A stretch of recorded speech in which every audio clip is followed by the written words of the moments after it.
Hello, distance learners. Happy Monday. I hope you guys are doing well. Today, we're going to be continuing working off of our narratives and working on adding details to our narratives. The thing that I would like to talk about with you guys today specifically is something called imagery.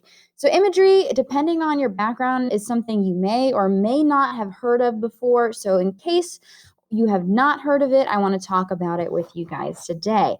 So imagery is the use of vivid descriptions in order to explain a situation to a reader.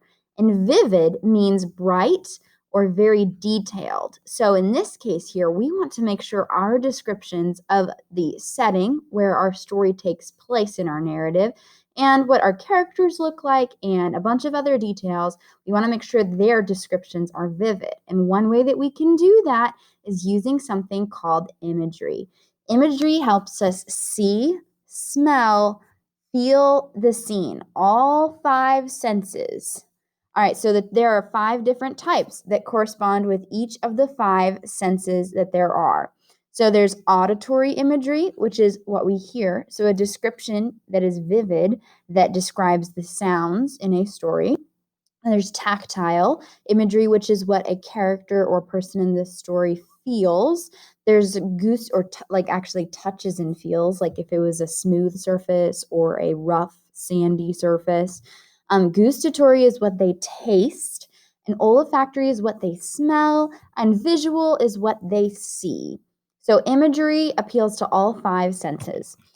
Sensory details are a smaller part of what imagery is. Sensory details, one way to think about it is that sensory details are the bricks that build up a wall of imagery in your story. So sensory details are the smaller parts that build up imagery.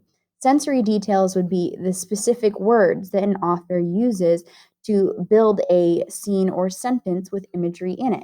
So if they were describing a beautiful tree and the tree was green and they mentioned that the tree was green in that sentence that has a whole example of imagery, which we're going to look at in just a second, that word that is green or the word green would be one sensory detail because it's describing what it looks like, but it isn't a full statement or sentence. So that's the difference between imagery and sensory details. The next thing I would like to talk with you guys about are some examples of what imagery looks like. So we're going to look at an excerpt from a student-written narrative story. So this narrative story was written by another 7th grader, and I want to look at a couple of lines of imagery here that are something that I thought were especially high quality. Let me see if I can get it to post here. That's okay. So this excerpt is based off of the story is based off of the dust storm of the 1920s, which was when a bunch of dirt had been overused in farming in the 1920s. And so whenever they tried to farm again for that season, they were unable to do so because the soil had been overworked. And with that created a bunch of dust, which destroyed the livelihoods of many farmers in the 1920s and was a contributing factor to the Great Depression. So this is a story about that. So let's look at some imagery that they use within it. So it says, over the hills, rather than sun and clouds, I saw it, a big pitch black cloud, thousands and thousands of feet tall, making any tree look like action figures.